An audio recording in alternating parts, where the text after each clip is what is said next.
அன்பு உறவுகளுக்கு வணக்கம். உறவுகளே, கிளியோபாட்ரா அப்படிங்கிற பேரழகியை பற்றி நம்ம கேள்விப்பட்டிருப்போம்.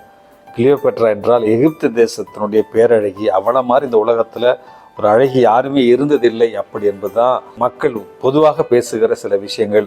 அன்பு மிக்கவர்களே, கிளியோபாட்ரா வெறும் பேரழகி அல்ல.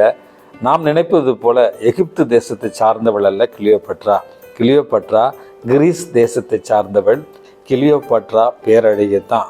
ஆனால் கிளியோபாட்ரா 9 மொழிகளை பேசக்கூடிய திறமை வாய்ந்த ஒரு பேரழகி.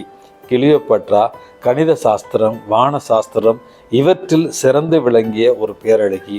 மருத்துவத்தில் சிறந்து விளங்கிய ஒரு பேரழகி கிளியோபாட்ரா. அவள் வாழ்ந்த அந்த ஒரு காலகட்டத்தில் தன்னுடைய இருப்பை நிறுத்தி கொள்ளவும் தன்னுடைய அரசை காத்து கொள்ளவும் தான் ஜூலியஸ் சீசர் மற்றும் மார்க் ஆண்டனி இவர்களோடு அரசியல் காரணங்களுக்காக தன்னை தொடர்பு படுத்தி கொண்டவர். ஆனால் கடைசியில் கிளியோபாட்ரா அப்படி என்றால் வெறும் அழகி என்கிற ஒரு குறுகிய சிந்தனையோடு முடித்து கொள்கிற நமக்குத்தான் கிளியோபாட்ரா வெறும் அழகி அல்ல, பல்வேறு திறமைகளை கொண்டு வாழ்ந்தவர் என்கிற அரிய உண்மைகளை நம்ம இன்றைக்கு புரிந்து கொள்ள வேண்டும்.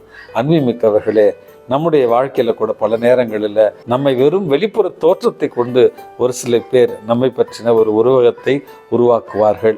நாமும் பல நேரங்களில் ஒரு சிலருடைய வெளி உருவத்தை மட்டுமே கண்டு அவர்களை நல்லவர்கள், கெட்டவர்கள், தீயவர்கள், திறமையானவர்கள், திறமையற்றவர்கள் என்கிற முடிவுக்கு வருவோம். ஆனால் வெளிப்புற தோற்றங்களை விட நம்முடைய உள்ளத்தில் இருக்கிற தனி பெரும் ஆளுமையே இந்த உலகத்தில் நம்மை தனித்துவமாக உயர்த்தி காண்பிக்கும். ஆகவே வெளிப்புற தோற்றத்திற்காக பாடுபடாமல் உண்மையான ஆளுமையை நம்மில் வளர்த்து கொள்ள முயற்சி செய்வோம். இந்த நாள் உங்களுக்கு இனிய நாளாகட்டும். வணக்கம்.